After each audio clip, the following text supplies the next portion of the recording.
माननीय सर्वोच्च न्यायालय का पूरा आदेश नहीं पढ़ा, मैं उसको स्टडी करूंगा। और मेरे आज भी याद है कि मैं लगातार लाइब्रेरी जाता हूं, कॉन्स्टिट्यूशन असेंबली की जो डिबेट्स हैं, जब ये रिजर्वेशन पैटर्न आया उसको स्टडी करने के लिए आज भी मुझे उस पर जाना पड़ेगा। बहुत इंपॉर्टेंट है क्योंकि डॉक्टर बाबा साहब अम्बेडकर के जो है बहुत सारे जो हैं बातें चर्चा उन्होंने जो है उनके कोट्स को उसमें यूज किया है। लेकिन बड़ी बात यह है कि एक पॉलिसी हमने अंग्रेजों के समय से सुनी थी, डिवाइड एंड रूल। मुझे ऐसा लगता है कि ये जो एकजुटता शेड्यूल कास्ट शेड्यूल ट्राइब के लोगों में हो रही है उसको तोड़ने के लिए डिवाइड एंड रूल की पॉलिसी को इख्तियार किया जा रहा है।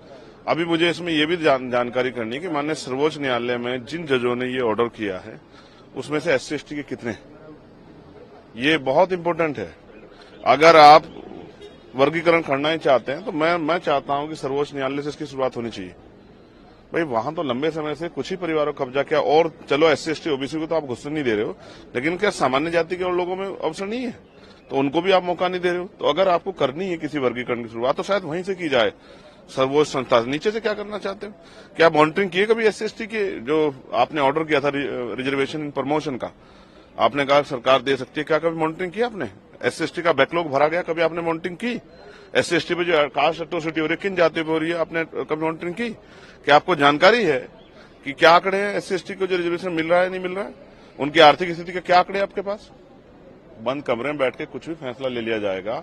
और मुझे फिर कॉन्स्टिट्यूशन के साथ खड़ा होना पड़ेगा। आर्टिकल 341 क्या कहता है? क्या ये आर्टिकल 341 का वायलेशन नहीं है? आपने इकोनॉमिक वीकर सेक्शन के आधार पर EWS के फैसले को जो है मान्यता दी थी, क्या वो एंटी कॉन्स्टिट्यूशनल नहीं था? तो बहुत सब चीजें। और फिर एक और जस्टिस हैं बेला द्विवेदी जी, उनके फैसले को भी उन्होंने असहमति जाहिर की, उसको भी स्टडी करना पड़ेगा। तो इसलिए कह रहा हूं बहुत बड़ा विषय है।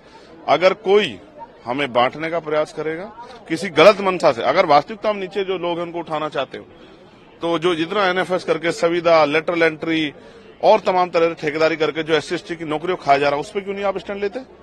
तो ये बहुत कुछ है इसमें देखने के लिए। अब इसको देखेंगे और फिर प्रेस करके प्रेस क्लब में अपनी पूरी बात विस्तार रखें, क्योंकि ये बड़े समुदाय का मामला है, ये मेरे व्यक्तिगत का मामला नहीं है।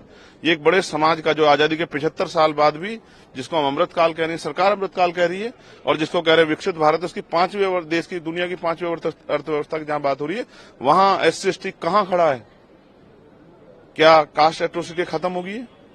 क्या जाति के आधार पर क्या स्टेटस बदल जाता है? एक IPS एक IAS बनके, जज बनके क्या शेड्यूल कास्ट शेड्यूल ट्राइब का स्टेटस बदल जाता है? तो इन फैसलों के पीछे अगर कोई गलत मंशा नहीं है और वास्तविकता में इनको ऊपर उठाने का, तो इसको पहले स्टडी करना पड़ेगा। और फिर क्योंकि हम कोर्ट में नहीं थे, मैं ये भी देखूंगा कि इसको अपोज करने वाले, इस फैसले में SC/ST का पक्ष रखने वाले कितने वकील थे और वो कौन सी जातियों के थे, और SC/ST के विरोध में खड़े होने वाले कौन से वकील थे, वो किन जातियों के थे, कि सबके चेहरे भी उजागर होने चाहिए कि कौन हमें बांटना चाहता है, वो कौन सी पार्टी जुड़े हुए लोग हैं। सब चीजों पे हम लोग जो है बिंदुवार इसकी जानकारी हासिल करेंगे और फिर प्रेस क्लब में मीडिया को बुला के अपनी बात को रखें, क्योंकि बहुत बड़े समुदाय का फैसला है, मिनटों में नहीं हो सकता।